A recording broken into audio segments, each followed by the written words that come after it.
Nobody noticed the Black Maid quietly cleaning around them at the luxury resort's corporate retreat. Serena Jackson kept her head down, her uniform crisp, her movements efficient. The wealthy executives barely glanced her way, just another invisible worker in their privileged world. Even Elliot Vance, the arrogant CEO who strutted through the ballroom delivering his speech about leadership, didn't recognize her. How could he? 8 years had passed since he'd crushed her dreams at Georgetown Law. When he rudely berated her for a spilled drink, Serena finally looked up and spoke one simple sentence. The room froze. Elliot's face drained of color. No one expected what would happen next. Just before we get back to it, I'd love to know where you're watching from today, and if you're enjoying these stories, make sure you're subscribed. The Aspen Pines Resort glittered in the early evening sun, its grand windows reflecting the last golden rays across the pristine lake. Inside the main ballroom, the annual Vance Consulting Leadership Retreat was in full swing. Crystal champagne flutes clinked, expensive perfume mingled with the scent of gourmet hors d'oeuvres, and laughter bounced off marble pillars as executives in tailored suits congratulated themselves on another record-breaking year. Serena Jackson moved through the crowd like a ghost. At 29, she possessed a quiet grace that made her nearly invisible in her pressed gray housekeeping uniform. She collected empty glasses and wiped spills with practiced efficiency, her expression revealing nothing as conversations flowed around her as if she weren't there. Can you believe these quarterly numbers? A young executive gestured wildly, accidentally knocking over his champagne. He didn't even glance at Serena as she appeared with a cloth. Oh, whatever, someone will get that. Someone already is. His colleague muttered, barely acknowledging Serena with a flick of his eyes. Across the room, Claire Harper, the vice president of communications, noticed the interaction.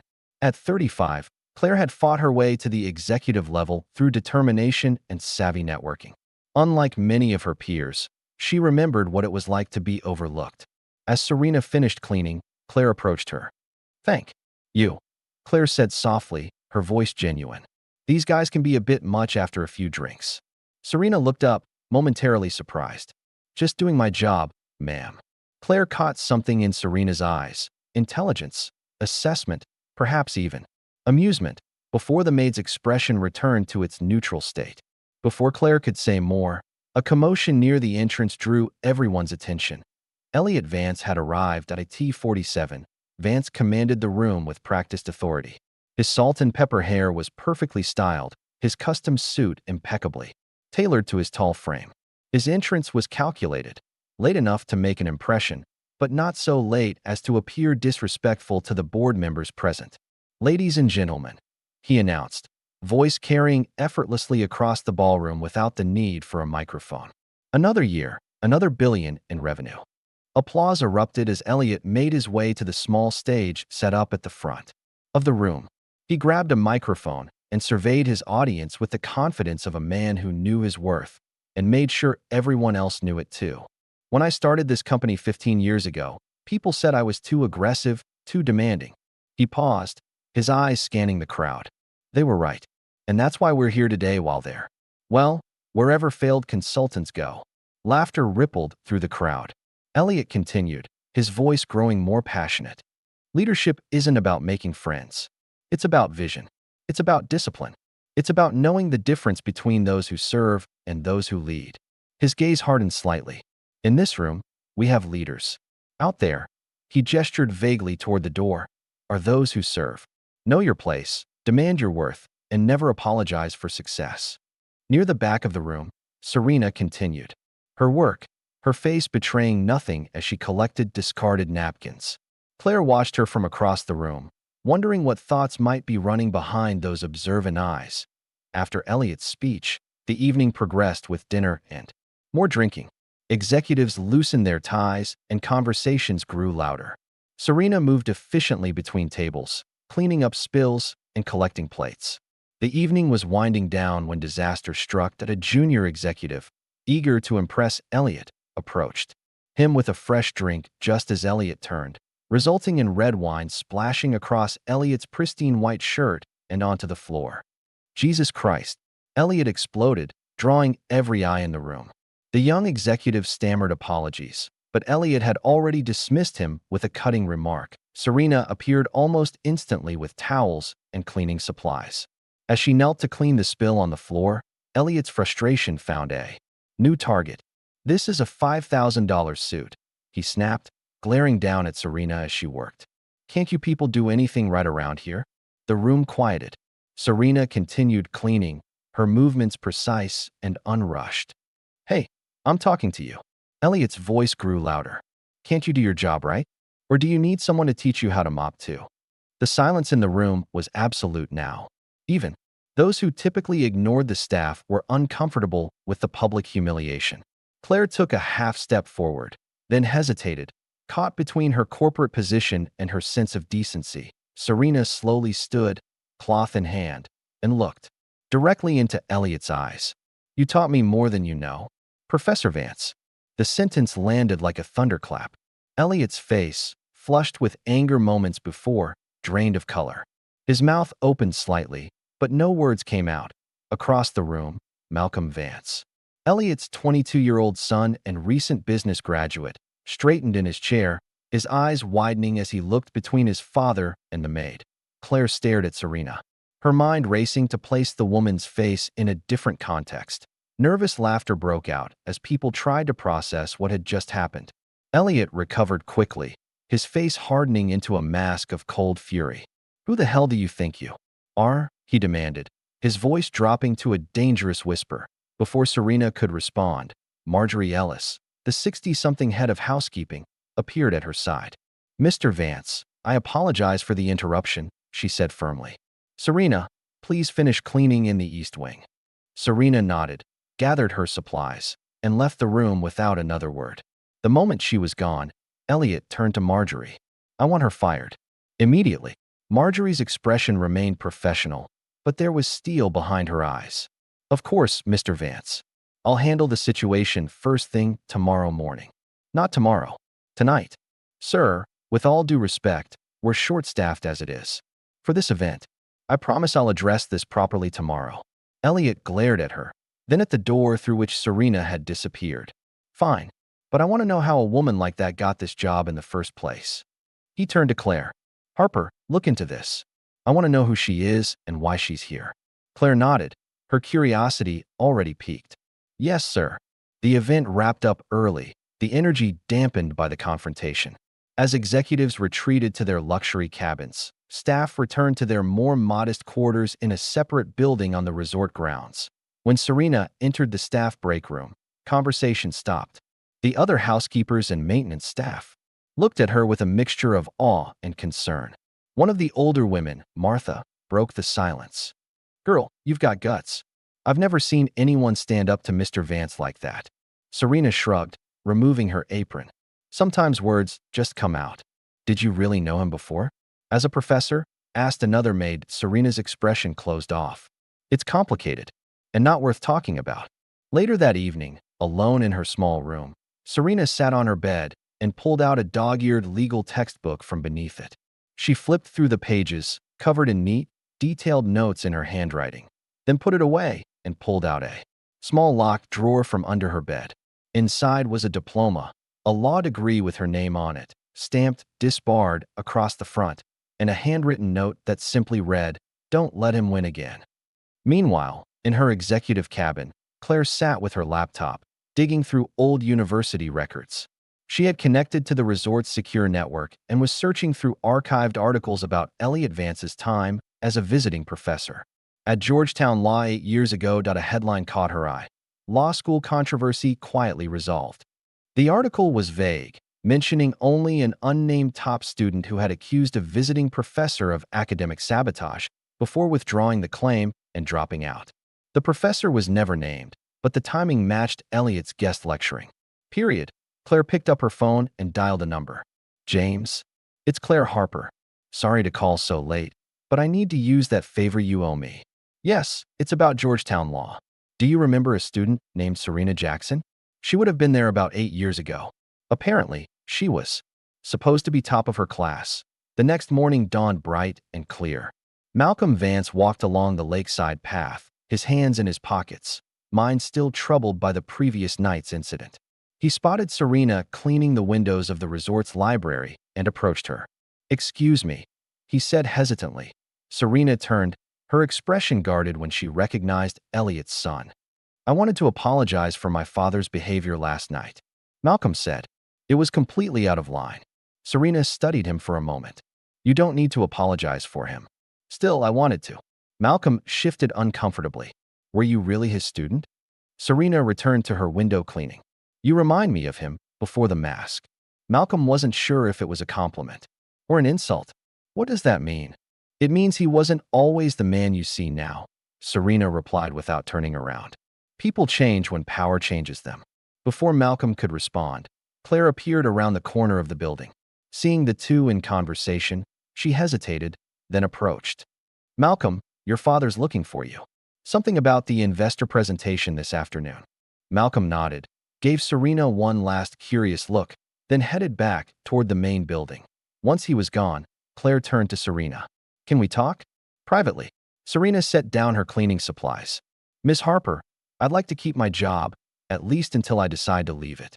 So with all due respect, you were his student, weren't you?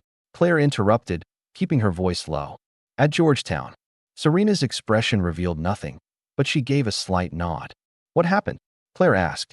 This place protects men like him, Serena replied, her voice flat. Nothing happened. That's the point. Claire glanced around to ensure they were alone. I looked you up. You were on track to graduate top of your class. Full scholarship. Then suddenly, nothing. You disappeared from the legal world entirely. People disappear for all sorts of reasons, Miss Harper. Claire, please. She leaned in closer. I need to understand what happened. Not for him, for me. For this company. Serena looked at her thoughtfully. Why do you care? Because I've worked under Elliot for 7 years, and there have been incidents. Rumors. Women who left suddenly. I've always told myself they were just rumors. After a long moment, Serena spoke. Meet me after my shift ends. 8 o'clock. By the boat dock. As Serena walked away, her mind drifted back to 8 years earlier. The prestigious lecture hall at Georgetown Law was packed with eager students. Professor Elliot Vance, already a rising star in the consulting world, but still teaching occasional guest seminars, stood at the front of the room discussing corporate ethics. Ethics are important, he was saying, but sometimes the most ethical decision is the one that preserves the greater good. In this case, shareholder value. Serena, then a 21-year-old scholarship student, raised her hand. But isn't that circular reasoning, Professor? If we define greater good solely as shareholder value, we're not actually discussing ethics at all. The class turned to look at her. Vance's smile tightened slightly. Ms. Jackson, while I appreciate your enthusiasm, I think you're confusing philosophical ethics with practical business leadership. I don't think I am, sir, Serena pressed. The law requires corporate officers to consider more than just shareholder value. There's a fiduciary duty to the company itself, which includes employees, community impact. That's enough, Ms. Jackson. Vance cut her off, his tone hardening. Perhaps you should review the basics before challenging established principles. The memory faded as Serena continued her cleaning duties. That had been the beginning, a simple classroom disagreement that somehow became much more. After that day, Vance had seemed to take a special interest in undermining her, subtly at first, then more openly as time went on. Later that afternoon, Marjorie found Serena organizing linens in a supply closet. He's asking about you again. The older woman said without preamble. Serena continued folding. Let him ask. Marjorie closed the door behind her. I knew who you were when you applied, you know. Serena looked up, surprised. I read about what happened, Marjorie continued. Not the official version. The truth. My niece was at Georgetown when it happened. Then you know why I'm here. Marjorie nodded. You're not the first woman he's destroyed. There was an assistant about 5 years ago, Rebecca Winters. She accused him of misconduct, and then suddenly she was gone. No references, no career. What happened to her? Last I heard, she moved to Portland. Changed fields entirely. Works as an artist now. Serena absorbed this information. Thank you. Marjorie. Be careful, the older woman warned. He has more power now than he did when you knew him. That evening, Claire sat in her rental car outside a small gallery in the nearby town. After her conversation with Serena that morning, she'd made some calls and discovered that Rebecca Winters, Elliot's former executive assistant, had indeed moved to the area and opened a small art studio. The gallery was quiet, with only a few patrons browsing the abstract paintings that covered the walls. A woman in her mid-30s with short cropped hair approached Claire. "Can I help you find something specific?" Claire recognized her from old company photos. "Rebecca Winters?" The woman's friendly expression immediately closed. "Gallery's closing in 10 minutes. Please," Claire said quickly. "I'm not here to cause trouble. I'm trying to understand something about Elliot Vance." Rebecca glanced around the gallery, then motioned Claire to follow her into a back office. Once the door was closed, she spoke in a low voice. "Whatever he's done now, I can't help you. I signed an NDA. I'm not asking you to break it," Claire assured her. "I just need to know if there's a pattern." "There's a woman, Serena Jackson." Rebecca's eyes widened slightly. "The law student? She's back." Claire nodded. "She's working as a maid at the resort where we're having our leadership retreat. She confronted Elliot last night." Rebecca let out a soft whistle. "She's either very brave or very foolish." "What happened to you, Rebecca?" "The official story is that you made accounting errors that nearly tanked a major deal, then resigned when they were discovered." Rebecca's laugh was bitter. "Is that what he said?" "I found discrepancies in the books. Money being funneled to shell companies, fake consultants on the payroll. When I brought it to Elliot's attention, he said he'd look into it. 2 weeks later, I was being escorted out by security, accused of the very thing I'd reported." "Do you have proof?" Rebecca shook her head. "I tried to gather some, but they locked me out of all systems." Then came the legal threats, the NDA, the settlement that barely covered my moving expenses. She paused. "Tell Serena to walk away. He won't stop until she's ruined again." Back at the resort, Malcolm sat in his cabin reviewing company financial records on his laptop. Something about Serena's words had disturbed him, and he found himself looking at his father's company with fresh eyes. He had always admired his father's business acumen, even as he questioned his personal ethics. Now, he was beginning to wonder if the two were more connected than he'd realized. That a knock at his door interrupted his thoughts. It was Claire. "Can we talk?" she asked, looking around nervously. "Not here. Somewhere private." They walked down to the lakeside, away from the cabins and main buildings. "I found Elliot's former assistant," Claire said once they were alone. "Her story matches what I suspect happened to Serena. Your father has a pattern, Malcolm. When women challenge him, they disappear professionally." Malcolm ran a hand through his hair. "I've always known he was tough, even ruthless in business. But this is different." "I need your help," Claire said. "If we're going to understand what really happened to Serena, to Rebecca, maybe to others, we need access to records that only family might have." "You're asking me to go against my father." "I'm asking you to help find the truth." Malcolm was quiet for a long moment. "There's a storage unit in the city. Dad keeps old records there, things he doesn't want at the office or at home. I have the key." Claire nodded. "We should go tomorrow. But first, I need to meet with Serena. Tonight." As dusk fell over the lake, Serena waited at the boat dock, watching the sunset paint the water in shades of orange and purple. She heard footsteps on the wooden planks and turned to see Claire approaching.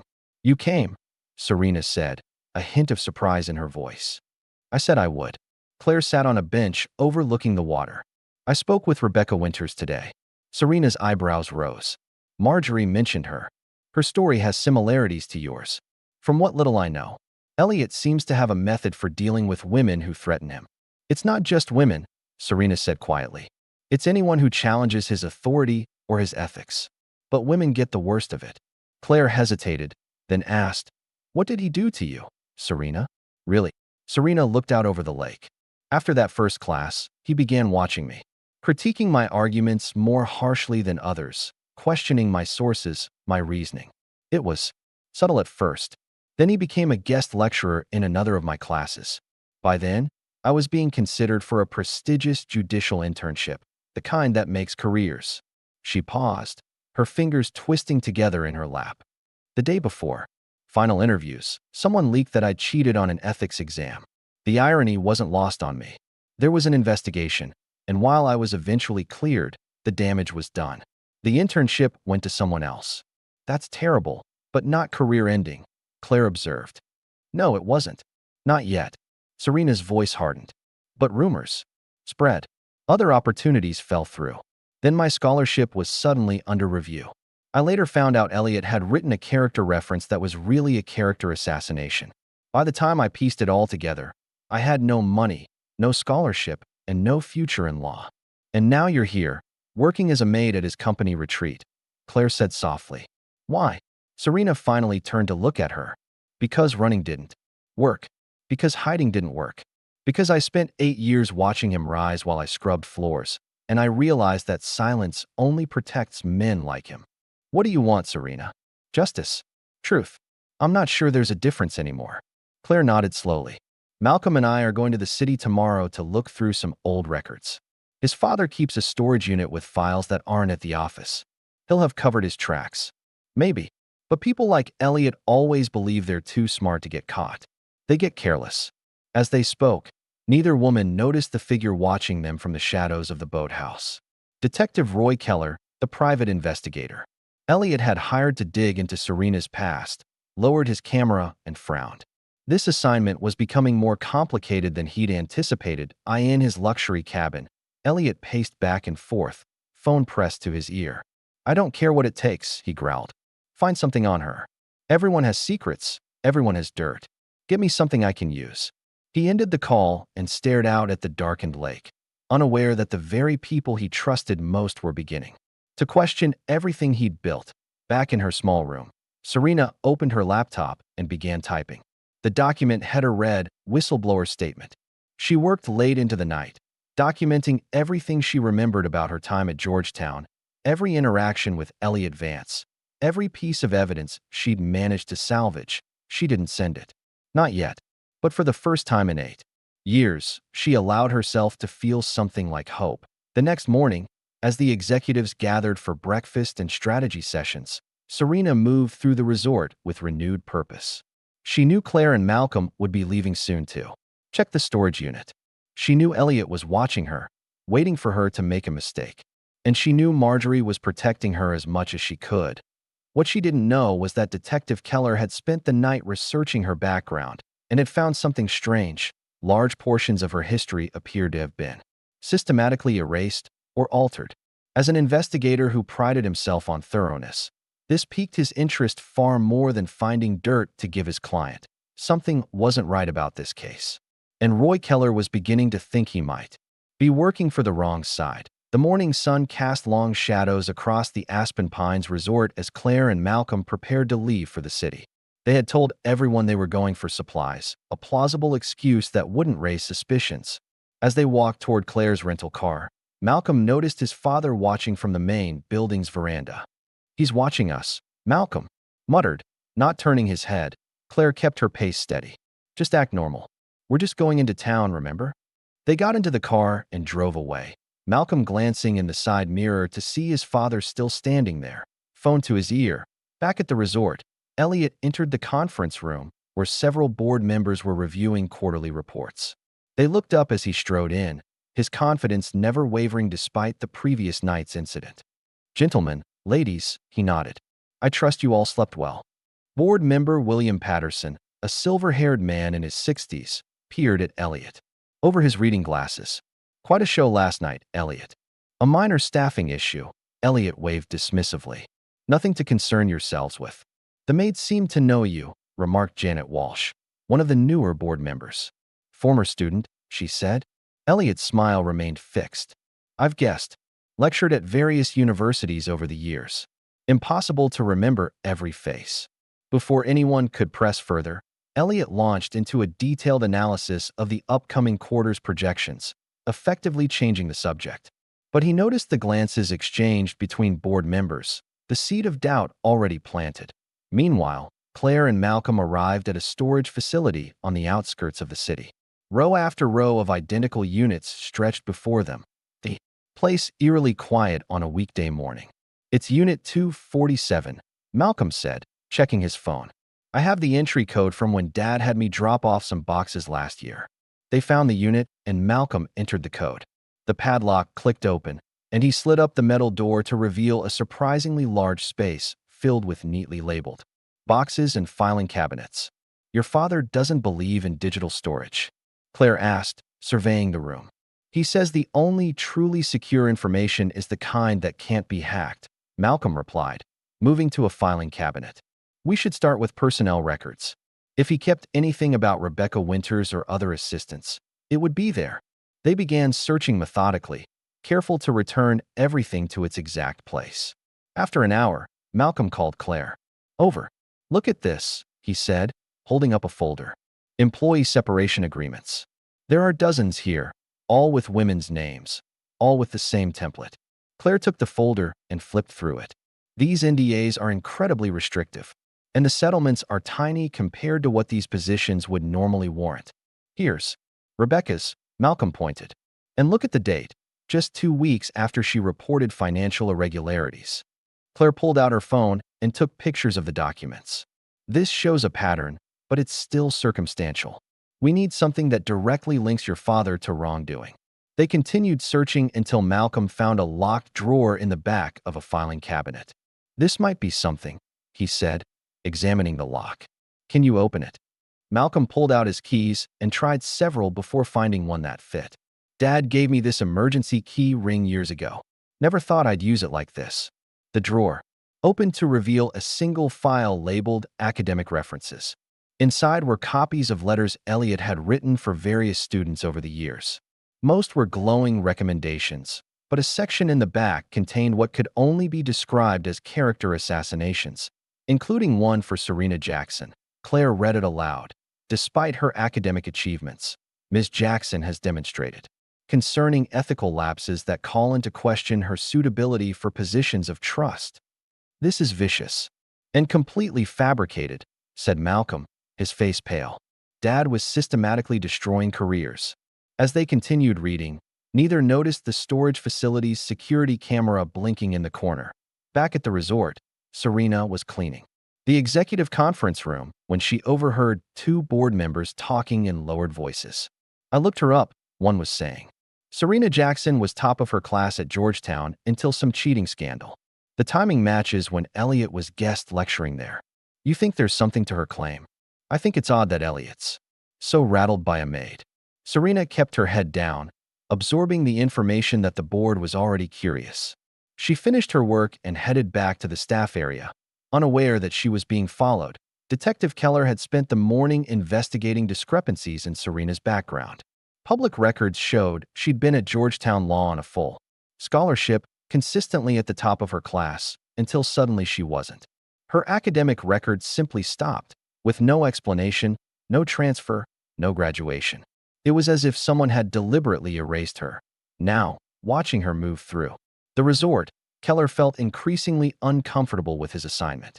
He'd been hired to find dirt on her, but everything he discovered pointed to her being the victim, not the perpetrator. As Keller pondered his next move, Claire and Malcolm returned to the resort, their car trunk filled with grocery bags to maintain their cover story. They needed to speak with Serena, but with Elliot watching them closely, arranging a meeting would be difficult. The opportunity came during the afternoon session break. Claire spotted Serena restocking towels in the ladies' room and slipped inside. We found something, she whispered, checking that they were alone. Letters your professor wrote about you, deliberately damaging your reputation. Serena's hands stilled. I always suspected, but never had proof. We have it now. And more, a pattern of similar behavior with other women. Malcolm's making copies. As we speak, Serena looked at Claire with new respect. Why are you doing this? You're risking your career. Because I've spent 7 years watching good people get crushed while helping build a company I'm increasingly ashamed of, Claire answered. Honestly, and because it could have been me. Their conversation was interrupted by the sound of someone entering. Claire quickly exited a stall and washed her hands as Janet Walsh from the board entered. Miss Harper, Janet nodded. Preparing for the afternoon presentation. Just finishing up, Claire smiled professionally. I'll see you in there. As Claire left, Janet's gaze lingered on Serena, a flicker of recognition in her eyes. The afternoon session was tense. Elliot presented brilliantly as always, but Claire noticed the board members watching him with subtle scrutiny. Malcolm sat quietly, his expression guarded. After the presentation, during cocktails, William Patterson approached Elliot. Impressive numbers, as always, he said, swirling his scotch. Though I'm curious about the staff turnover rate in your executive office. Seems unusually high. Elliot's smile tightened slightly. Top talent is always in demand. We serve as an excellent launching pad for ambitious professionals. Interesting. I had lunch with Roger Stevens at Anderson Consulting last month. He mentioned hiring one of your former assistants. Said she was brilliant but strangely reluctant to discuss her time with you. Before Elliot could respond, his phone buzzed. He glanced at it, and his expression darkened. Excuse me, William. Something requires my attention. Elliot strode away, answering the call in a low, angry voice. The security company at the storage facility had alerted him to unauthorized access. Using Malcolm's code, that evening, Elliot summoned Claire to his private cabin. When she arrived, he was standing by the window, a glass of whiskey in hand. You've been busy today, Claire, he said without turning around. Claire kept her voice neutral. Just routine preparation for tomorrow's presentations. Is that what you call digging through my personal records? Conspiring with my son? Claire felt a chill, but maintained her composure. I don't know what you're talking about. Elliot turned, his eyes cold. Don't insult my intelligence. The storage facility has cameras. I saw you both. If you have nothing to hide, why does it matter? Claire challenged. You've been with this company for 7 years, Elliot said, ignoring her question. I've mentored you, promoted you, given you opportunities others would kill for. And this is how you repay me? By snooping around with a maid. This isn't about loyalty, Elliot. It's about right and wrong. Such a childish view, he sneered. Business isn't about morality. It's about winning. I built this company from nothing, and I won't let anyone, not you, not my son, and certainly not some washed-up law student with a grudge, tear it down. What did Serena ever do to you except challenge your ideas? Claire asked. Why destroy her career? Elliot's laugh was cold. She was a scholarship student who thought she could lecture me on ethics. She needed to learn her place. And Rebecca Winters? The others? Collateral damage. This conversation is over, Claire. You have a choice to make. Drop this witch hunt now, or clean out your office when we return. You're threatening me. I'm giving you the courtesy of a warning, which is more than I gave the others. Elliot set down his glass. Choose wisely. As Claire left Elliot's cabin, she spotted Malcolm waiting nearby. He knows, she said quietly as they walked toward the lake. I figured he would. The storage facility called him. He threatened my job. Malcolm looked grim. Just your job? That's restraint for him. What do we do now? We need to move faster, Malcolm said. I've been thinking. We have the board's attention already. Several members have asked me questions. Today, if we can get Serena's story and our evidence in front of them before my father can control the narrative. Claire nodded. Tomorrow morning, there's a pre-board session.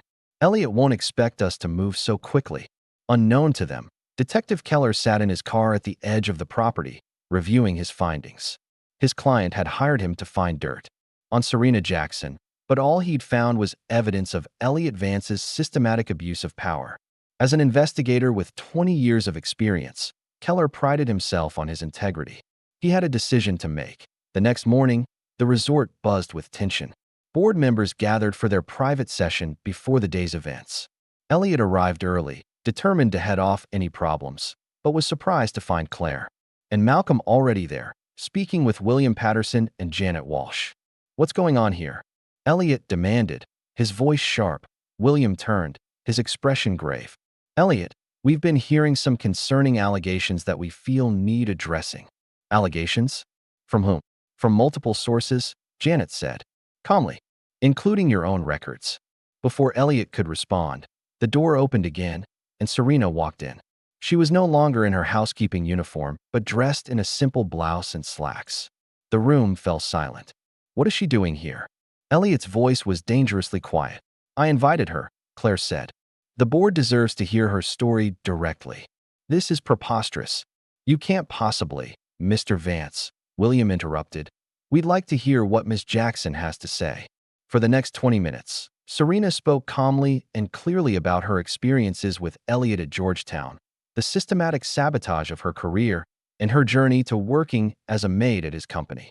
Claire and Malcolm presented the evidence they'd gathered, including the damaging reference letters and the pattern of similar treatment toward other women. Throughout the presentation, Elliot's face grew increasingly flushed. When they finished, he stood. "This is a coordinated attack on my character and my company," he declared. "This woman is clearly unstable, harboring an 8-year grudge over academic criticism. As for these documents, they've been taken out of context or manipulated. And what about these?" A new voice joined the conversation as Detective Keller entered the room, holding a flash drive. "Email records showing systematic targeting of women who challenged you, Mr. Vance. Financial irregularities covered up by blaming assistants. Character assassination campaigns against former employees." Elliot stared at his hired investigator in disbelief. "What the hell are you doing?" "My job," Keller replied simply. "Finding the truth." He handed the flash drive to William. "Everything is there, documented and verified. I was hired to dig up dirt on Ms. Jackson. Instead, I found this." The board members exchanged glances. Janet spoke first. "I think we need to review this material immediately. Elliot, perhaps you should step out while we deliberate. This is my company." Elliot shouted, losing his composure entirely. "You can't do this." "Actually, we can," William said firmly. "Board bylaws are quite clear on this matter." As security was called to escort Elliot out, he pointed at Serena. "You think you've won? This isn't over." Once he was gone, Serena looked around the stunned room and said quietly, "You built an empire by burying truth. I'm here to dig it up." The emergency board meeting lasted for hours. Half the members wanted an immediate vote of no confidence. Others insisted on time to verify all allegations. The resort buzzed with rumors as executives tried to piece together what was happening behind closed doors. Serena waited in a small meeting room with Claire and Malcolm, the adrenaline of confrontation fading into anxious anticipation. "What happens now?" she asked. "Best case, the board removes him as CEO, pending a full investigation," Claire answered. "Worst case, they circle the wagons, protect him, and we all lose our jobs." "I'm sorry I dragged you into this," Serena said. Malcolm shook his head. "You didn't drag us anywhere. We chose this." William Patterson entered the room, his expression somber. "The board is divided. We're adjourning until tomorrow to review Detective Keller's evidence more thoroughly." "And Elliot?" Claire asked. "He's been asked to remain in his cabin and not contact anyone until tomorrow's vote. Security is ensuring he complies." William looked at Serena. "Ms. Jackson, I owe you an apology. I've served on this board for 5 years and had no idea." "Most people don't see what they're not looking for," Serena replied as they left the resort to find somewhere to eat in town. None of them noticed a junior executive slipping into his car, phone pressed to his ear. He was calling Jason Ford, a reporter friend at the Business Insider. "Jason, I've got the story of the year for you. Elliot Vance is about to be ousted in a massive scandal." The next morning, headlines exploded across business news sites. CEO accused of career sabotage. Fraud, former student speaks out. The story spread like wildfire, with details, some accurate, some exaggerated. About Serena's confrontation and the subsequent investigation, Elliot's PR team scrambled to respond, booking him on a friendly morning business show. Dressed impeccably, in a suit that probably cost more than Serena made in 3 months, he projected calm confidence. "These allegations are completely baseless," he told the sympathetic host. "Ms. Jackson was a student who received justified criticism of her work and has apparently harbored resentment for nearly a decade. As for the other claims, they're being manufactured by disgruntled former employees and, sadly, orchestrated by my own VP of Communications, who was passed over for promotion." "So you're saying this is essentially revenge?" the host prompted. "I built a multi-billion-dollar company through hard work and vision," Elliot replied. "Success breeds enemies. It's unfortunate, but not surprising." Back at the resort, Claire watched the interview with growing anger. "He's trying to paint you as bitter and me as resentful," she told Serena. "Classic deflection strategy." "Will it work?" Serena asked. "With some people, yes. But not with everyone. Not anymore." Marjorie Ellis knocked on the door of Claire's cabin, where they had gathered. "May I come in?" The head of housekeeping looked tired but determined as she handed Serena a folder. "I've kept this for years, not sure what to do with it. Now I know." Inside was a hard copy of a character reference Elliot had written for another student, dated the same week as Serena's. The language was nearly identical to the one he'd written to destroy Serena, but with the opposite intent, glowing praise for a student who had never challenged him. The wording is too similar to be coincidental. Marjorie explained. He had templates for building people up or tearing them down. I found this when I was cleaning his office during a renovation 4 years ago.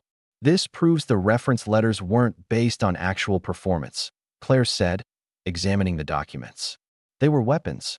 As they strategized their next move, Elliot remained secluded in his cabin, making calls to allies on the board. His confidence was shaken but not broken. He'd survived challenges before that a knock on his door revealed Claire. Her expression was resolute as she entered without waiting for an invitation. Come to gloat? Elliot asked bitterly. No, I came to understand. Understand what? What? Claire sat across from him. I've worked with you for 7 years. I respected you, even when I didn't always agree with your methods. What I don't understand is why someone as talented and successful as you needed to destroy people like Serena. Elliot's laugh was hollow. You think this is about need? It's about consequences. People who challenge authority face consequences. She was a student asking questions in a classroom. She was questioning my expertise, my authority, in front of future business leaders. Do you have any idea how that undermines everything I've built? Claire stared at him, finally seeing clearly. She wanted nothing from you. You gave her everything to destroy. Get out, Elliot said quietly. And remember, when this is over, I'll still be standing. I always am. As Claire left, she passed Malcolm arriving to speak with his father. Their conversation was brief and painful. By the end, Malcolm had formally called for a vote of no confidence against his own father, a move that visibly shook Elliot for the first time. The vote is scheduled for tomorrow morning, Malcolm informed Claire afterward. Dad still has 3 solid supporters on the board. We need 7 votes to remove him. That evening, a local news station requested an interview with Serena. After some hesitation, she agreed. Sitting in the resort garden, surrounded by flowers that seemed at odds with the tension in the air, Serena spoke calmly about her experiences. I was a scholarship student from a working-class family, she explained. Law school was my dream, my way to make a difference. When Professor Vance targeted me, I lost not just opportunities, but my sense of worth. What would you say to other women in similar situations? The reporter asked. Serena looked directly into the camera. Silence protects the powerful. He taught me that silence can be weaponized. But he also taught me how dangerous silence can be when it's finally broken. The interview went viral overnight, generating thousands of supportive comments and bringing forward other former students and employees with similar stories. Meanwhile, Detective Keller had continued his investigation, tracking down a legal aide who had worked with Elliot years ago. The aide had kept a letter, never sent, confessing to his role in fabricating evidence against Serena and others. Keller delivered this letter anonymously to Serena's hotel room with a simple note. For tomorrow. The morning of the vote arrived with a tense atmosphere hanging over the resort. The board gathered in the main conference room, executives huddled in groups outside, speculating on the outcome. Elliot arrived looking confident, nodding to supporters as he entered. The meeting began behind closed doors. William Patterson presided, outlining the allegations and evidence. Elliot was given time to defend himself, which he did with practiced eloquence. Then came the discussion, heated at times, as board members argued both sides. Point one of Elliot's strongest supporters, James Reynolds, had been wavering after seeing the mounting evidence. When Serena presented the newly discovered confession letter, authenticated by the board's legal counsel, Reynolds finally switched sides. I've known you for 15 years, Elliot, he said heavily. I wanted to believe this was all a misunderstanding, but the evidence is overwhelming. The vote was held, 6-3 in favor of removing Elliot as CEO, with 1 abstention. When Elliot was informed of the decision, his face flushed with rage. This company is mine, he shouted, slamming his fist on the table. I built it from nothing. You're not indispensable, Elliot, Williams said firmly. You're a liability. Security was called to escort him from the building.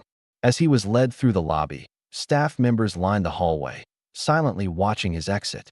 Among them stood Serena, her expression revealing nothing as their eyes met briefly.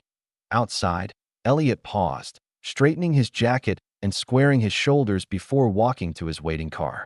His empire was crumbling, but his pride remained. Intact, back inside, the board named Claire interim CEO, pending a search for permanent leadership. The announcement was met with cautious optimism from the executives who had watched the drama unfold as the day ended. Serena found herself in the same ballroom where it had all begun just 4 days earlier. Now empty of guests, the room seemed smaller somehow. Malcolm found her there, standing by the window. "What happens now?" he asked, joining her. "For you? For the company? Or for me?" "All of the above, I guess."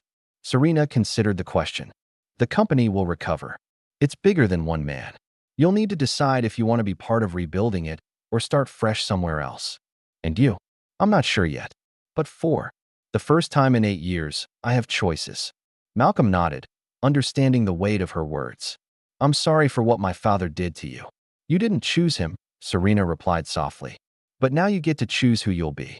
As night fell over the resort, Serena returned to her small staff room and began packing her few belongings. A knock at the door revealed Claire. "The board would like to offer you a settlement," Claire said without preamble. "For what was done to you. I didn't do this for money." "I know.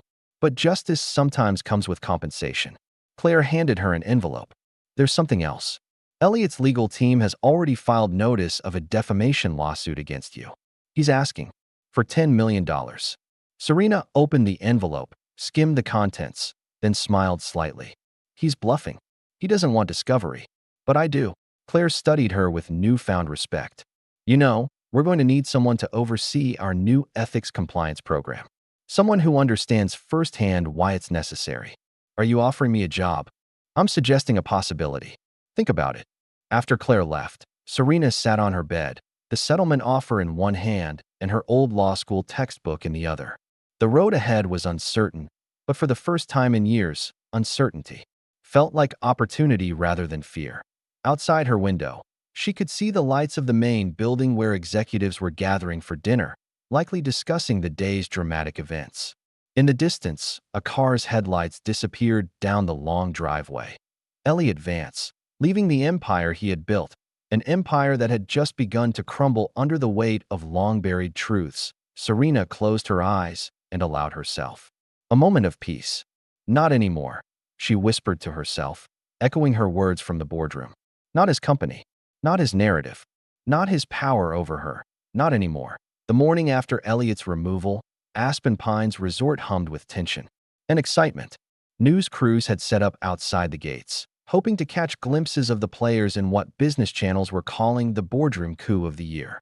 Inside, the company's PR team worked frantically to craft a statement that would reassure investors, clients, and employees. Claire sat in what had been Elliot's office less than 24 hours earlier, staring at the stock ticker on her laptop. As expected, shares had dropped 8% in pre-market trading. "It's not as bad as we feared," said Tom Williams, the chief financial officer, studying the same numbers over her shoulder. "The market hates uncertainty, but they also hate scandal. Once we announce our transition plan, things should stabilize." Claire nodded, barely hearing him.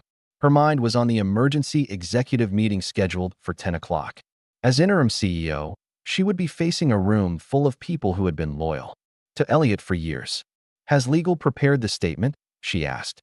"It's being finalized now." Very measured, acknowledging the board's decision without detailing allegations. Standard crisis management. Claire closed her laptop. "We need to be better than standard, Tom. That's how we got here in the first place." Meanwhile, Serena had spent the morning in her room, fielding calls from reporters and declining all interview requests. She had one more day in her staff accommodation before she needed to leave. The settlement offer from the board sat unsigned on her desk. It was generous, more than enough to restart her life and possibly even return to law school. But something held her back from signing. A knock at her door interrupted her thoughts. She opened it to find Malcolm standing there, looking tired but resolute. "Can we talk?" he asked. Serena gestured for him to enter the small room. Malcolm looked around at the sparse furnishings, a far cry from the luxury cabins reserved for executives and their families. "I wanted to tell you something before the announcement goes public," he said. "I'm resigning from the company." "Because of your father?" Malcolm shook his head. "Because I need to find my own path. I've been living in his shadow, following his blueprint." Maybe this is my chance to figure out who I am without him. That takes courage, Serena said softly. I learned it from watching you. Malcolm met her eyes. You stood up to him knowing what he could do to you. Again, what will you do now? I'm not sure yet, but I've been thinking about starting something focused on corporate accountability, helping whistleblowers, maybe. He hesitated. Actually, I wanted to ask if you'd consider being an advisor. Not now, but when things settle down. Serena was surprised. You don't even know me, Malcolm. I know enough. I know you had every reason to stay silent, and you didn't. I know you could have sought revenge, but you sought justice instead. He shrugged. That's the kind of perspective I want to learn from. After Malcolm left, Serena sat thinking about his offer. It was unexpected but somehow felt right. Using her experience to help others in similar situations. For the first time in years, she allowed herself to imagine a future that wasn't defined by what Elliot Vance had taken from her. Across town, Elliot sat in his penthouse apartment, watching business news coverage of his removal. His phone had been ringing constantly, journalists seeking comments, board members expressing regret, and surprisingly, several competitors offering consulting positions. Elliot Vance might have been disgraced, but his reputation as a brilliant strategist remained intact. His lawyer, Andrew Pearson, spread documents across the coffee table. The defamation suit is ready to file, he said. $10 million against Jackson, plus separate actions against Claire Harper and the detective. We can argue they conspired to undermine your reputation with fabricated evidence. Will it stick? Elliot asked. Eyes still on the television. It doesn't need to. The goal is pressure, not victory. Most people can't afford to defend against protracted litigation. They'll settle. Elliot nodded. File it today. I want them served at the resort, publicly if possible. That's not advisable. Did I ask for your advice? Elliot snapped. I want them to feel what I felt, being humiliated in front of their peers. Andrew sighed but nodded. He'd worked with Elliot long enough to know when arguing was pointless. Back at the resort, the executive meeting was underway. Claire stood at the head of the table, acutely aware that just days ago, she would have been seated along the side, taking notes on Elliot's directives. The board has appointed me interim CEO while a search is conducted for permanent leadership. She began. During this transition, our priorities are stabilizing the company, reassuring clients, and addressing the cultural issues that brought us to this point. What cultural issues? Asked Bradley Thompson, VP of Sales and a longtime Elliot ally. One disgruntled ex-student makes accusations, and suddenly we have a cultural problem? Claire met his gaze steadily. Serena Jackson isn't alone, Bradley. Detective Keller found evidence of at least 7 other women whose careers were deliberately sabotaged after they challenged Elliot in some way. The board has reviewed this evidence and found it compelling enough to remove our founder and CEO. So yes, we have a cultural problem. The room fell silent. Then Lisa Daniels, head of client relations, spoke up. What do we tell our clients? They've been working with Elliot for years. His name is on the building. We tell them the truth, Claire replied. That our company is committed to integrity and accountability, even when it's difficult. That we're taking steps to ensure everyone who works here, or with us, is treated with respect. As they continued discussing the transition plan, a commotion erupted in the lobby. Serena, who had been crossing to the staff quarters, stopped to see what was happening. A process server had arrived, accompanied by a photographer from a local business journal. He was loudly asking for Serena Jackson, Claire Harper, and Detective Keller. Marjorie intercepted him before security could react. This is a private property, she said firmly. You can leave those documents with security and go. I have orders to deliver these personally, the server insisted. And I have orders to call the police if you don't leave immediately, Marjorie countered, her voice steely. The standoff ended when Serena stepped forward. I'm Serena Jackson. The server handed her 3 envelopes with a smirk. You've been served. All of you. The photographer snapped several photos before security finally escorted them out. Serena opened her envelope to find Elliot's defamation lawsuit, demanding $10 million in damages. As she read, Claire emerged from the conference room, alerted by the commotion. What's going on? She asked, then saw the legal documents in Serena's hands. He didn't waste any time. He's trying to scare us, Serena replied, her voice calm despite the outrageous sum on the papers. He doesn't want this going to court. How can you be so sure? Because discovery works both ways.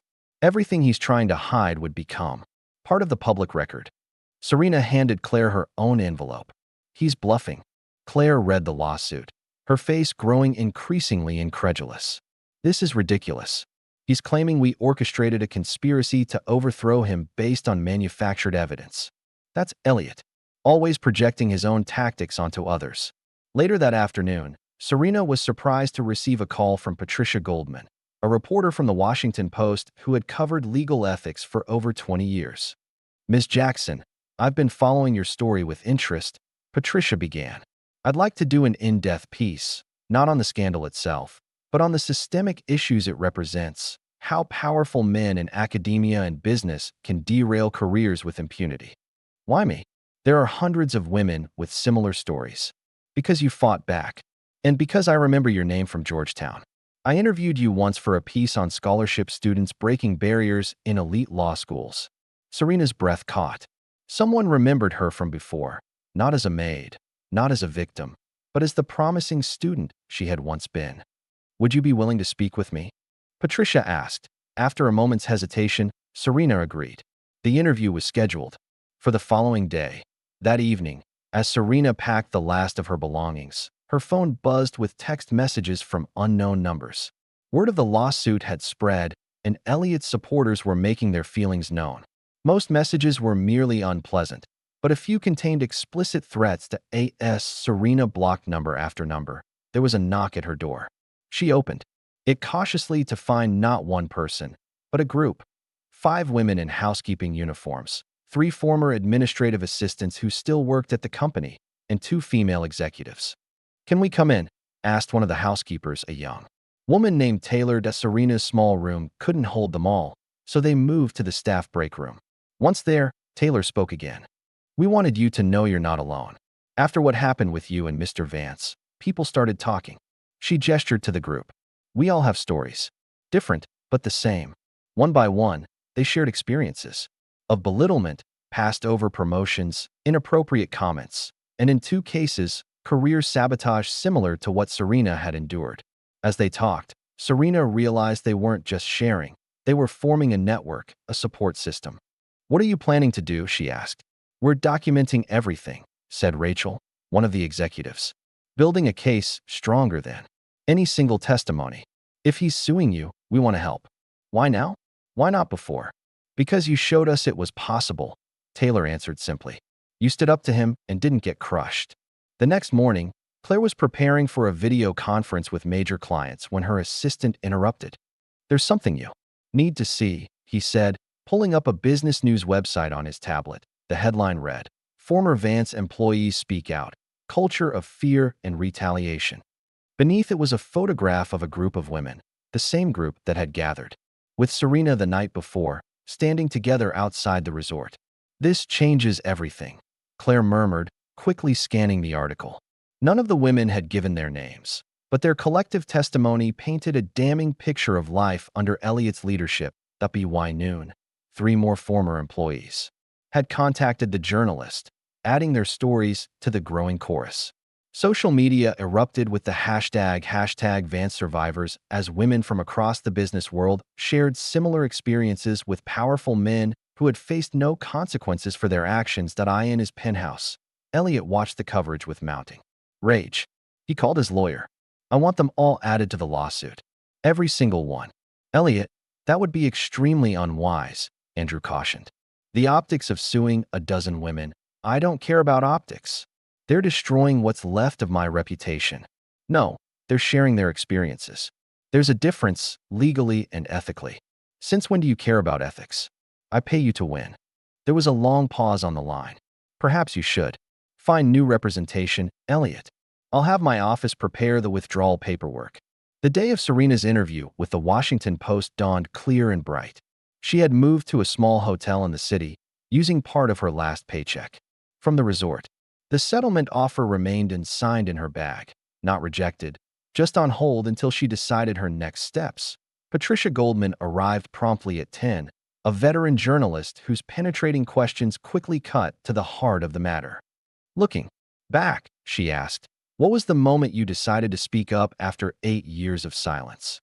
Serena considered the question. It wasn't when he yelled at me in that ballroom. It was about a month earlier when I saw his face on the cover of Forbes in an article titled The Integrity Advantage. The subheading called him the moral compass of modern consulting. I realized then that silence doesn't just protect the powerful, it validates them. The interview lasted 2 hours, covering not just Elliot and the recent events, but the broader patterns in law, business, and academia that allowed such behavior to flourish. What would you say to other women facing similar situations? Patricia asked as they concluded. Serena didn't hesitate. I tell them that some men build empires on silence. But silence is a choice, not an obligation. As Patricia was leaving, she handed Serena a business card. A friend of mine at Georgetown Law. She's the new dean of students. She'd like to talk to you about your options for completing your degree. Serena stared at the card, a rush of emotions catching her off guard. I'm not sure that's possible anymore. Just call her, Patricia urged. You've got nothing to lose. Meanwhile, Detective Keller had been busy. After being named in Elliot's lawsuit, he decided to go on the offensive, reaching out to contacts at the SEC about the financial irregularities Rebecca Winters had originally reported years ago. His investigation had uncovered what appeared to be a pattern of minor fraud, not enough to bring down the company, but certainly enough to interest federal regulators. Keller arranged to meet Claire at a coffee shop away from the resort. When she arrived, he pushed a folder across the table. The SEC is opening an informal inquiry based on what I found, he explained. Vance was skimming from client contracts, small amounts, spread across dozens of projects, but it adds up to millions over time. Claire flipped through the documents. How did he hide this from the board? Creative accounting and loyal deputies. The interesting part is that Rebecca Winters discovered it 5 years ago. Instead of fixing it, Vance made her the scapegoat and continued the practice. This changes our defense strategy completely, Claire mused. We're not just defending against his defamation claims. We're going on the offensive with evidence of actual fraud. Keller nodded. I've already shared this with Ms. Jackson's attorney. They're preparing a countersuit. That afternoon, Claire received unexpected news from the board. After an emergency session, they had voted to make her permanent CEO rather than conducting an external search. Your handling of this crisis has been exemplary, William Patterson told her. The board feels the company needs continuity right now, not more upheaval. Claire was stunned. I'm honored, but are you sure? There must be more experienced candidates. Experience didn't prevent this mess. Integrity might have. You've demonstrated that in abundance. William paused. There is one condition. The board wants a complete overhaul of our ethics policies and HR practices. We need someone to lead that initiative, someone with first-hand experience of what happens when those systems fail. Serena Jackson, Claire said immediately. William nodded. If she's willing. It would be a director-level position reporting directly to you, with a seat on the executive committee. Claire could hardly believe what she was hearing. Less than a week ago, Serena had been cleaning floors at the resort. Now she was being offered a leadership role in the very company that had once ignored her. Later that day, Claire met with Serena at her hotel to extend the offer in person. Head of Ethics and Employee Advocacy, Claire explained. You'd be responsible for reforming our entire approach to workplace culture, reporting systems, and accountability mechanisms. Serena looked shocked. You want to hire me? After everything that's happened? Because of everything that's happened, who better to rebuild our ethics framework than someone who's seen firsthand how it failed? Claire leaned forward. This isn't charity or guilt, Serena. It's recognition of your unique qualifications. I don't have a law degree, Serena pointed out. Not a completed one, anyway. The dean at Georgetown called me this morning. They're offering you a path to complete your degree while working. Apparently, Patricia Goldman is very persuasive. Serena was silent for a long moment. I need time to think about it. Of course, but don't take too long. We need to announce our new leadership team by the end of the week. The next day, Serena visited Georgetown Law for the first time in 8 years. The campus had changed little. Still the same imposing buildings, still the same ambitious students hurrying between classes. She felt out of place, yet strangely at home as she made her way to the dean's office. As she waited in the reception area, a young black woman approached her hesitantly. Excuse me, are you Serena Jackson? Serena nodded, surprised to be recognized. I saw your interview, the student explained. I just wanted to say thank you. I almost dropped out last semester after a similar experience with a professor, but seeing you stand up to Vance. She straightened her shoulders. Because of you, I stayed in the program. The simple statement hit Serena with unexpected force. Her fight hadn't just been about her own justice. It had created space for others to find theirs. The meeting with the dean was brief but productive. Georgetown would allow Serena to complete her final year through a combination of evening classes and independent study. The cheating allegations had been expunged from her record after an internal review found them baseless. As Serena left the campus, her phone rang. It was Malcolm. I heard about the job offer, he said without preamble. Are you going to take it? I'm still deciding. What about you? Any progress on your new venture? Actually, yes. I've been talking with some investors interested in backing a nonprofit focused on corporate accountability. They're excited about the concept. He paused. I meant what I said about wanting your input, Serena, not just as an advisor. I'd like you on the board. Serena laughed softly. Malcolm, a week ago I was cleaning hotel rooms. And now you're the only person I know who successfully held a corporate titan accountable. That's exactly the perspective we need. That evening, Serena sat in her hotel room with two offers in front of her. The job with Vance Consulting, soon to be renamed, Claire had mentioned, and the board position with Malcolm's new venture. Both represented paths forward she couldn't have imagined days earlier. Her phone buzzed with a news alert. Elliot Vance drops defamation lawsuits amid SEC investigation. She clicked through to read that Elliot had withdrawn all legal actions against her, Claire, and Detective Keller after the Securities and Exchange Commission announced a formal investigation into financial improprieties at his former company. The weight lifted from Serena's shoulders. She'd been confident the lawsuit was a bluff, but seeing it officially dropped still brought relief. The next morning, Serena called Claire. I've made my decision, she said. I'll take the position, with two conditions. Name them. First, I want to complete my law degree while working. That means a flexible schedule for the next year. Absolutely.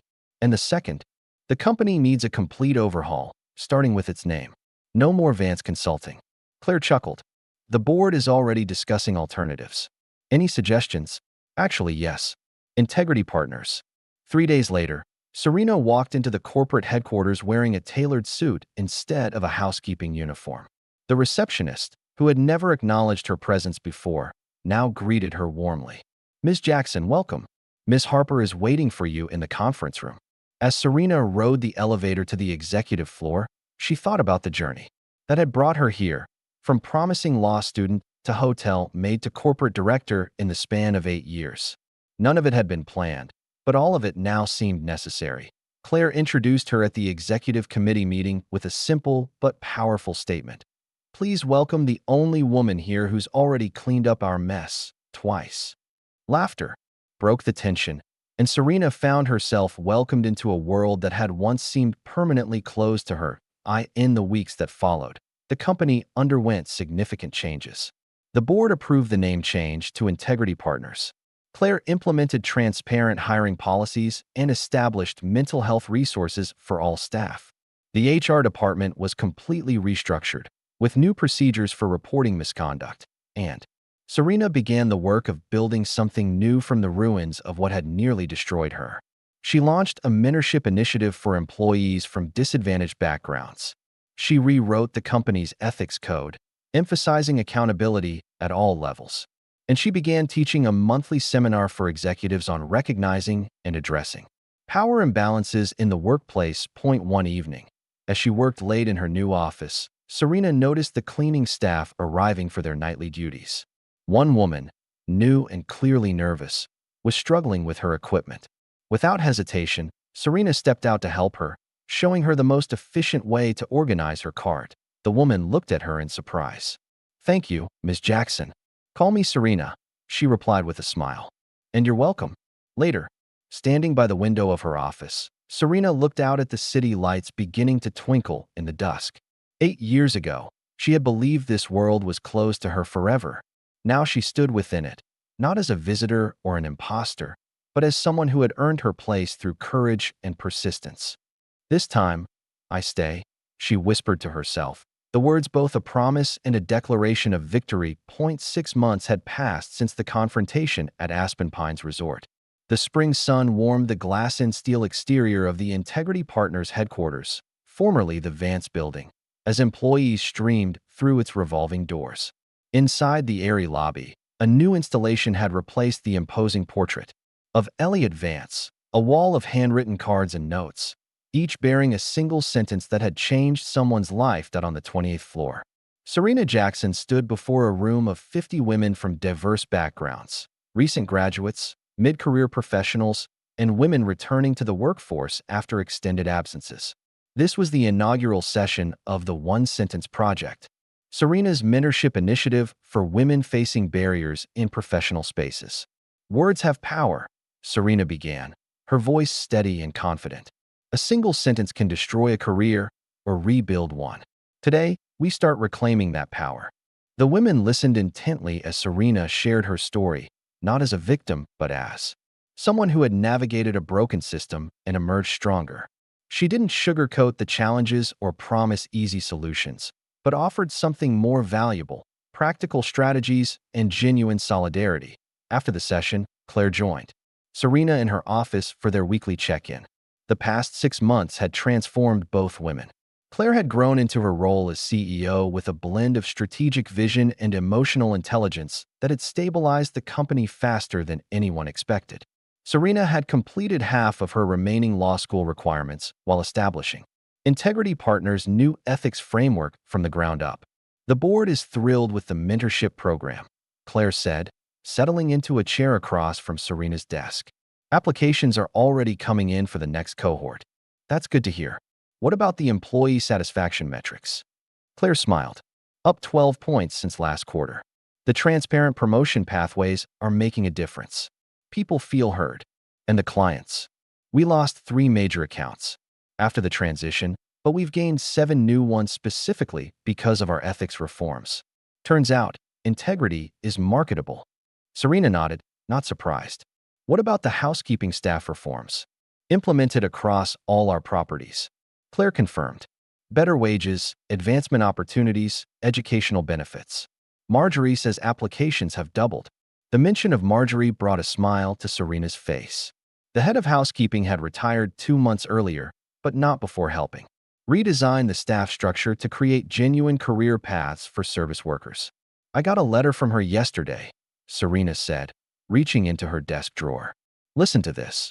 I cleaned messes too, long before you. I just didn't speak up. But you did.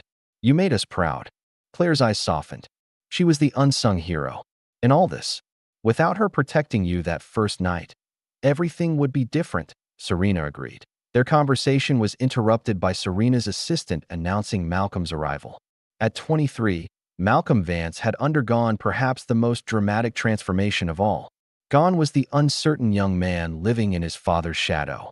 In his place stood a focused, passionate advocate who had channeled his family resources into building something meaningful. Ladies, Malcolm greeted them with a warm smile. Sorry to interrupt. We were just finishing, Claire assured him, rising to leave. How's the nonprofit coming along? That's actually why I'm here. Malcolm took the seat Claire had vacated. The Accountability Project just received our first major grant. We're officially launching next month. Malcolm, that's wonderful, Serena exclaimed. We couldn't have done it without your guidance on the board, he said sincerely. Your perspective shaped our entire approach. After Claire left, Malcolm and Serena spent an hour discussing the nonprofit's upcoming initiatives. Their relationship had evolved into a respectful partnership based on shared values rather than shared trauma.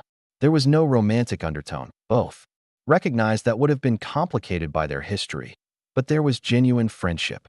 Have you heard from your father? Serena asked as their meeting concluded. Malcolm's expression tightened slightly. He's in Switzerland, starting a new consulting firm with some European investors who either don't know or don't care about what happened here. How do you feel about that? Honestly, relieved. The further away he is, the easier it is to focus on my own path. Malcolm paused. The SEC investigation is still ongoing, though. My lawyer thinks charges are coming, eventually. Serena nodded, neither celebrating nor commiserating. Elliot's legal troubles were no longer her focus. And how are you, really? Malcolm considered the question seriously. I'm good. For the first time, I feel like I'm building something that matters, something that's mine, not his. Later that afternoon, Serena left the office early for a special engagement. Georgetown Law had invited her to give a guest lecture on ethics and accountability in corporate structures. As she rode in the taxi toward her old campus, memories washed over her, both painful and precious. The lecture hall was packed with students and faculty. Dean Patricia Lawson, who had helped facilitate Serena's return to her studies, introduced her with obvious pride. Ms. Jackson's journey exemplifies the resilience and integrity we hope to instill in all our students, the dean concluded. She has transformed personal adversity into systemic change. Serena approached the podium, the same one where Elliot Vance had once stood as a guest lecturer, dismissing her questions and undermining her confidence. The symmetry wasn't lost on her. 8 years ago, I sat where you're sitting, she began. I believed that excellence and hard work would be enough to succeed. I was wrong. Systems are designed to protect those who build them, and challenging those systems comes at a cost. She paused, looking out at the sea of attentive faces.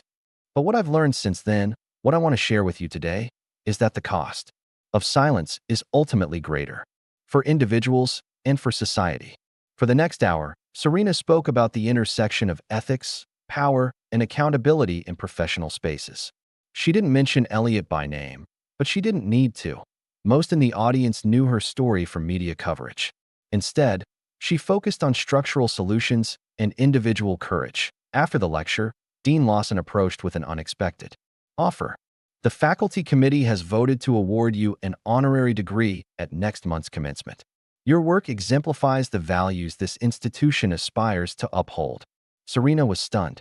Dean Lawson, I appreciate the gesture, but I'm still working to complete my actual degree, which you'll receive when you finish your coursework, the dean clarified.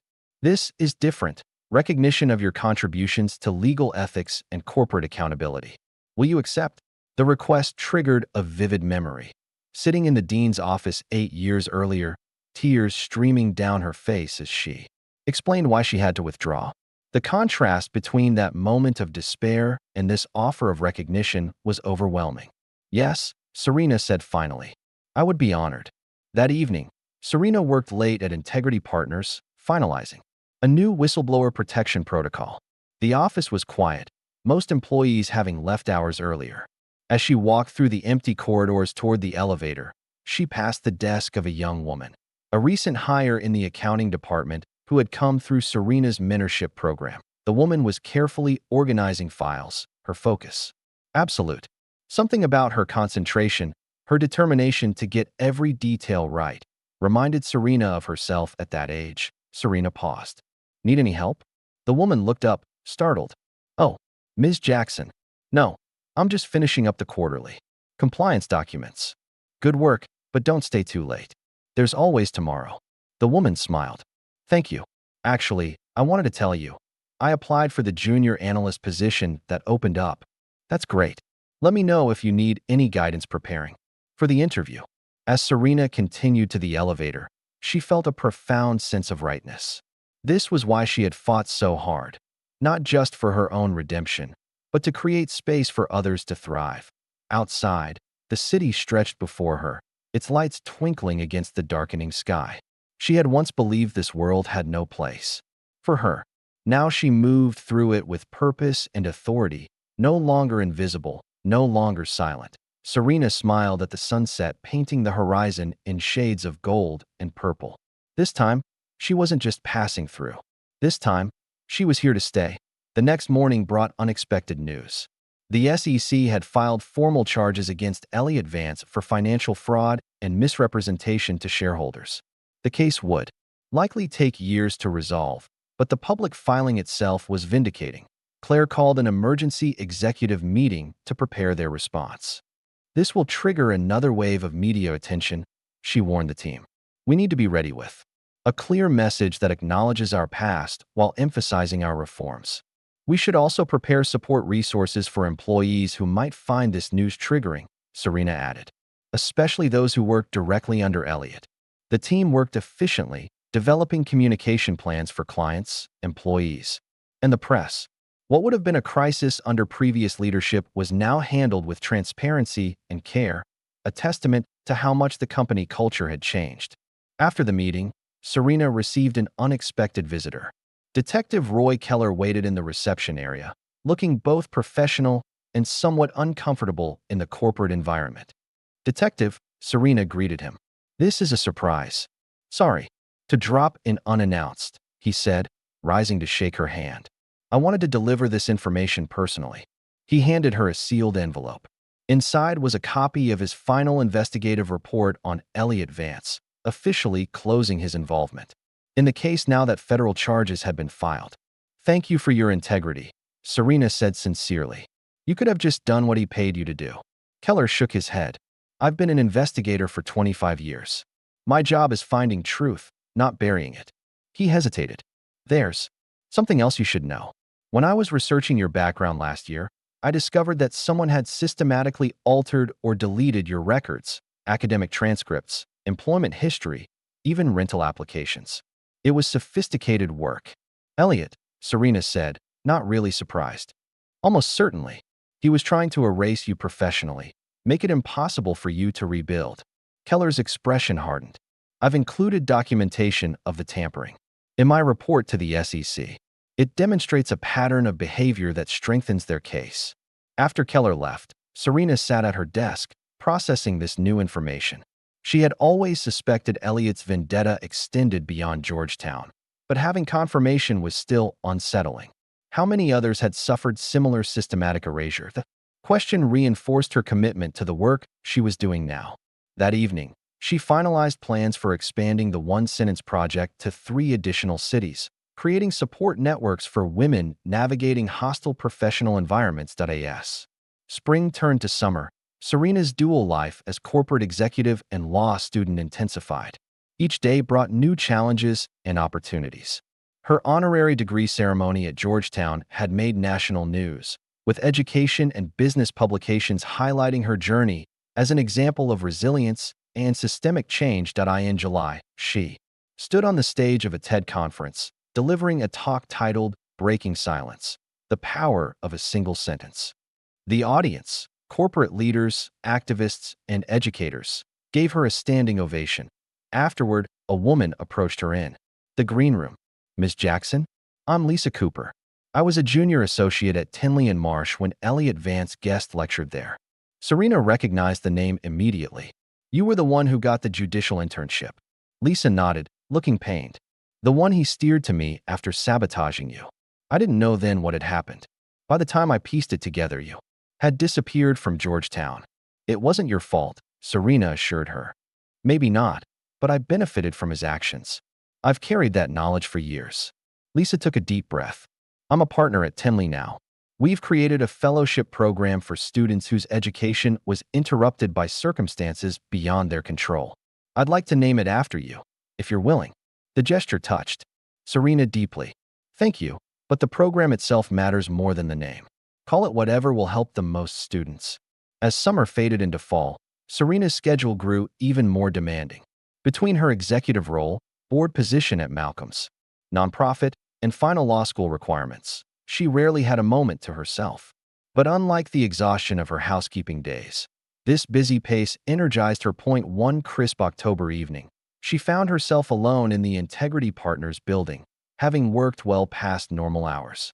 As she gathered her things to leave, she realized it was exactly 1 year since the confrontation with Elliot at Aspen Pines Resort. 1 year since a single sentence had changed everything. On impulse, she took the elevator to the top floor and walked to the large windows overlooking the city. The company had thrived under Claire's leadership, not just surviving the transition, but emerging stronger and more purposeful. The ethics framework Serena had built was being studied and adopted by other corporations. The One Sentence Project had helped dozens of women reclaim their professional paths. As she stood there, Serena felt a deep sense of peace wash over her. The journey had been longer and harder than she could have imagined when she first entered Georgetown Law as a bright-eyed scholarship student. But standing here now, she wouldn't change it, not even the painful parts. Every step had shaped her into the woman she had become.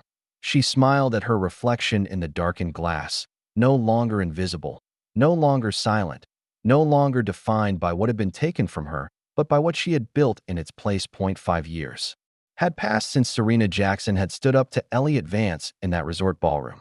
The world had moved on, attention shifting to newer scandals and triumphs. But the ripples from that confrontation continued to spread, changing lives and institutions in ways no one could have predicted. The grand ballroom of the National Press Club hummed with anticipation as attendees found their seats for the Corporate Ethics Summit's keynote panel. At the center of the stage sat Serena, now 34 and a nationally recognized expert on workplace ethics and accountability. Her law degree hung proudly in her office alongside her numerous awards and recognitions. As moderator of the panel, Serena guided the discussion with the confidence of someone who had lived the issues being debated.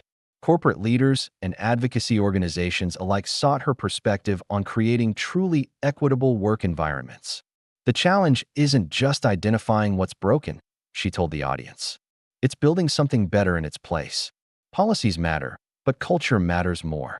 Claire Harper, still CEO of Integrity Partners, sat beside her on the panel. Under Claire's leadership, the company had not only recovered from the Elliot Vance scandal, but had become an industry leader in both performance and workplace culture.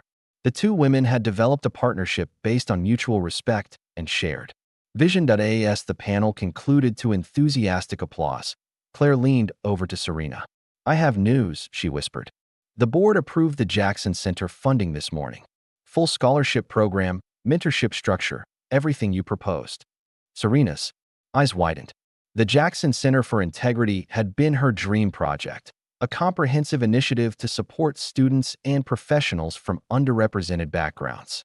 Getting it fully funded was a major victory. "That's incredible," she breathed. "When can we announce it?" "At the reception tonight. The press is already there." Later, as they prepared for the announcement, a young black woman in a tailored suit approached Serena hesitantly. "Ms. Jackson, I'm Taylor Williams, your new intern. I start next week." Serena smiled warmly. "Welcome to the team, Taylor.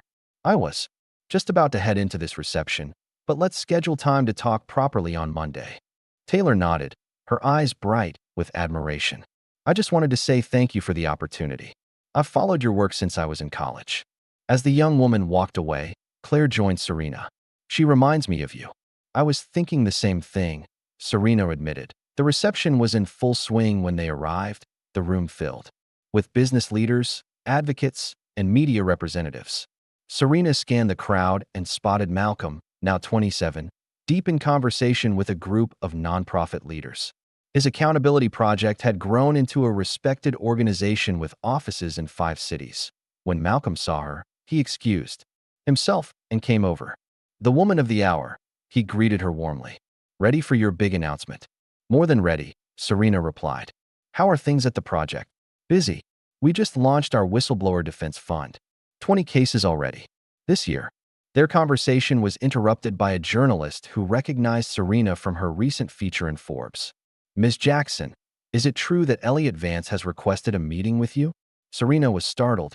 "Where did you hear that?" "It's being reported that he's back in the country. Apparently, he's written a memoir and wants to discuss it with you before publication." Malcolm looked concerned, but Serena's expression remained calm. "If Mr. Vance contacts me, I'll consider the request like any other. Now, if you'll excuse us, we have an announcement to make." As the journalist moved away, Malcolm turned to Serena. "Would you really meet with him?" "I don't know," she answered honestly. 5 years ago, I would have said absolutely not. Now, she shrugged. "He doesn't have power over me anymore." That might be reason enough to hear what he has to say. The announcement of the Jackson Center was met with enthusiastic support.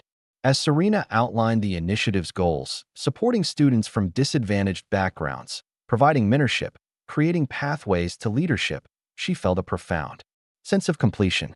What had begun as a personal quest for justice had evolved into a mission to change the systems that had failed her and so many others. After the reception, Serena declined offers to join colleagues for dinner, preferring to walk back to her apartment alone. The evening air was crisp, the city lights reflecting off the Potomac River as she crossed the bridge.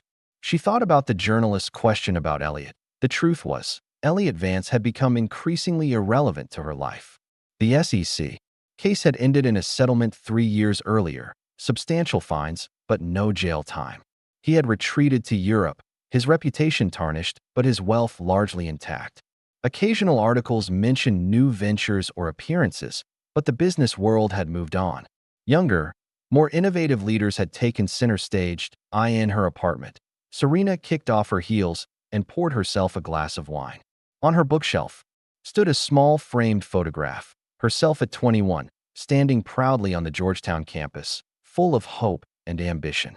Beside it was a newer edition, her old maid's uniform, preserved in a shadow box with a simple plaque reading, "From service to power, one sentence at a time." The uniform was a reminder, not of humiliation, but of the journey that had shaped her. She had kept it deliberately, refusing to erase any part of her story, even the painful chapters. The next morning, Serena arrived at her office to find an envelope on her desk. Inside was a formal invitation to speak at a conference in London the following month.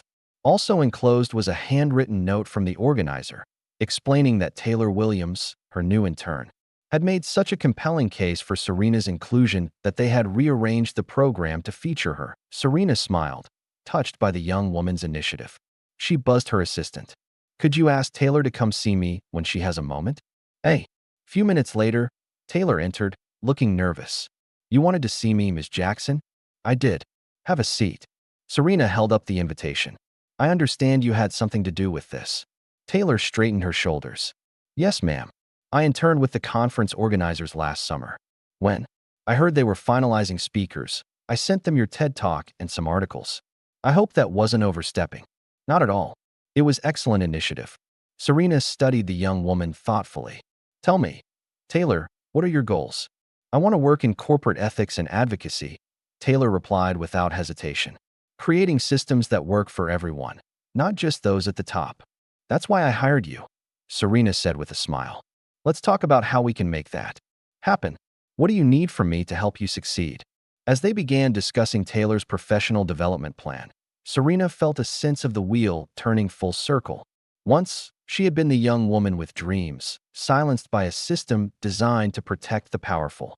Now she was in a position to ensure another generation wouldn't face the same barriers. Later that day, Serena attended a board meeting at Malcolm's nonprofit.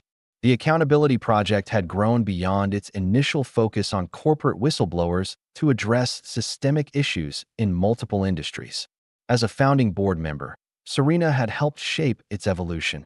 After the meeting, Malcolm showed her their newest initiative, a wall covered with handwritten notes, each containing a single sentence that had changed someone's life. Some were words of encouragement from mentors, others were moments of personal revelation. Several referenced Serena's own famous response to Elliot. "The one-sentence wall," Malcolm explained. "Inspired by your project, we invite visitors to add their own." Serena read through the notes, moved by the power of words to transform lives. At the center of the wall was a blank card and a pen. Malcolm gestured to it. "Would you add one?" Serena considered for a moment, then picked up the pen and wrote a single sentence. She didn't yell. She didn't beg. She didn't run. She simply stood and spoke. 5 years after a confrontation in a resort ballroom, those words had become her legacy, not just what she had done, but what she had inspired others to do. Stand up. Speak out. Change the world, one sentence at a time. As Serena left the building, the setting sun painted the sky in brilliant hues of orange and purple. She paused to appreciate the view, grateful for the journey that had brought her here. Every painful step, every hard-won victory, every moment of doubt and determination. The path hadn't been straight or easy. But standing here now, Serena Jackson knew with absolute certainty that she was exactly where she was meant to be. What would you sacrifice to speak your truth in a world that tries to silence you? Like and subscribe for more stories of courage that remind us one sentence can change everything.